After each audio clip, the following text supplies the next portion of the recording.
हे there, अस्सलाम वालेकुम everyone. I hope you all are doing well.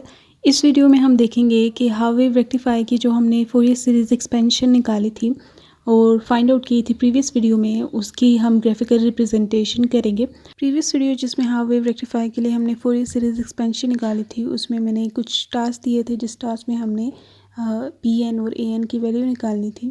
तो ए एन की वैल्यू के डिनोमिनेटर में 1 + 2n × 1 - 2n आया था, जिसके नतीजे में 1 - 4n² बनता है, जबकि यहाँ पे 4n² - 1 आता था। किसी मिस्टेक की वजह से जो मैंने वैल्यू प्रिडिक्ट की थी, जो टास्क दिया था, उसकी वैल्यूज़ जो है वो 4n² - 1 और बाहर भी 2v/π के साथ भी माइनस आता है। तो ये करेक्ट फोरियर सीरीज़ एक्सप्रेशन है फॉर हाउ वेव रेक्टिफाई, जो कि यहाँ पे मेंशन्ड है। जो प्रीवियसली वीडियो में थी उसमें एक माइनस की मिस्टेक थी, जो आप करेक्ट कर लेंगे अगर आप उसे सॉल्व करेंगे जो टास्क दिया गया है।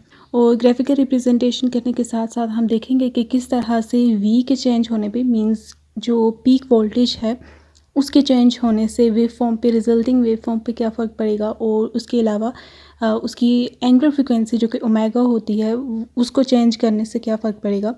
तो यहाँ पे जो स्लाइडर लगा है उसमें एक वी की वैल्यूज़ गिवन है। वी की वैल्यूज़ चेंज करने पे पीक चेंज हो रही है, पीक अप या डाउन हो रही है, पीक्स अप या डाउन हो रही है, क्योंकि हाउ वेव रेक्टिफाई का जो आउटपुट है वो वी साइन ओमेगा टी होता है। तो वी एज चेंजेस, अगर वी फॉर एग्जांपल 3.2 है तो 3.2 साइन ओमेगा टी टाइम्स का वेव फॉर्म बनेगा, और आप देख सकते हैं कि इसका क्या रिजल्ट आता है। यहाँ पे स्लाइडर ओमेगा और वी पे लगाया गया है। Omega represents the angular frequency, जबकि V is the peak voltage, और ये ऐसा कॉन्स्टेंट रेट होते हैं किसी भी पर्टिकुलर केस के लिए, जबकि वेरिएबल यहाँ पे सिर्फ टाइम है। और यहाँ पे जो वेव फॉर्म ड्रॉ की गई है उसके एक्स एक्सिस पे आप देख सकते हैं टाइम है, और वाई एक्सिस में एफ ऑफ एक्स है। Omega and V are something that are specific to the system, जो हर हाउ वेव रेक्टिफायर के लिए स्पेसिफिक होगी, हर केस के लिए स्पेसिफिक होगी।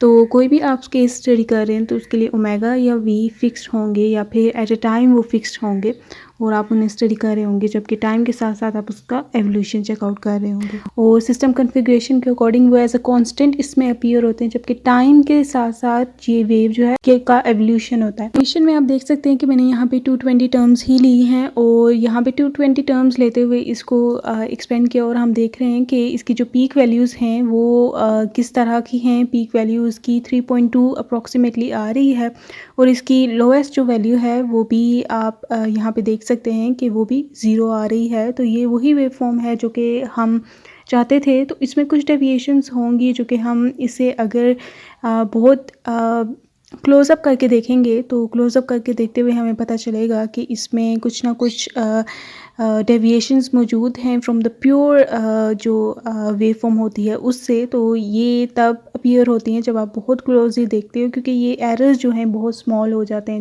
तो ये नेग्लिजिबल एरर है बिटवीन दिस अप्रॉक्सीमेटेड वैल्यू जिसमें हमने 220 टर्म्स ली हैं, देन द ओरिजिनल वैल्यू जिसमें इन्फिनिट नंबर ऑफ़ टर्म्स आती हैं। तो आपने ये जहन में रखना है, यहाँ पे जो हम कंपैरिजन कर रहे हैं वो ओरिजिनल फंक्शन के दरमियान, और ये जो अप्रॉक्सीमेटेड टर्म्स हम यूज़ कर रहे हैं इनके दरमियान है, ना कि बिटवीन द इन्फिनिट जो हमने फोरियर सीरीज़ निकाली एंड द ओरिजिनल फंक्शन, क्योंकि वो दोनों इक्विवेलेंट हैं इन द डोमेन, जो भी डोमेन कंसिडर की गई, और अगर हमारा फंक्शन भी पीरियोडिक था। यहाँ पे हमने कुछ टर्म्स ली हैं उस सम की, उस फोरियर सीरीज़ की। फॉर एग्जांपल इसमें इन्फिनिट टर्म्स थी, उसमें से 220 टर्म्स ली, फिर या फिर 1000 टर्म्स ली। तो हम देख रहे हैं कि ओरिजिनल फंक्शन और इन 1000 टर्म्स को लेके जो अप्रॉक्सीमेटेड हमने फंक्शन लिया है, इन दोनों के दरमियान कितनी डेविएशन है, तो नॉन ज़ीरो डेविएशंस आती हैं। अगर हमें बहुत ज़्यादा प्रिसाइज वैल्यू नहीं चाहिए, क्योंकि ये इतनी प्रिसीजन भी इनफ होती है। तो अभी हम देखते हैं कि 1 टर्म, 2 टर्म्स, 3 टर्म्स, या फिर ज़्यादा से ज़्यादा टर्म हम करते जाएंगे तो ग्राफ्स में क्या डिफरेंस आता है। तो यहाँ पे हम वही चीज़ चेकआउट कर रहे हैं।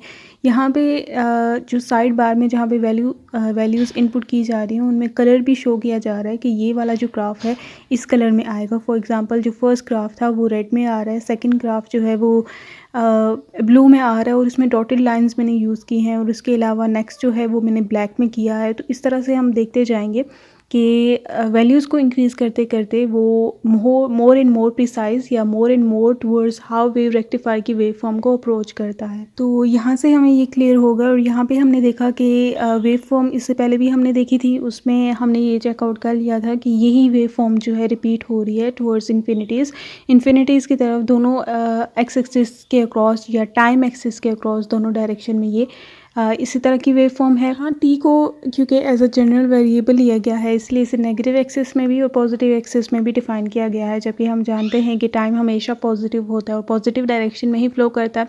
सो दैट्स वाई हम इसकी सिर्फ पॉजिटिव डायरेक्शन में जो वेव फॉर्म है उसे इंक्लूड करेंगे अपने सिस्टम के लिए, क्योंकि हमारा system can not be negative.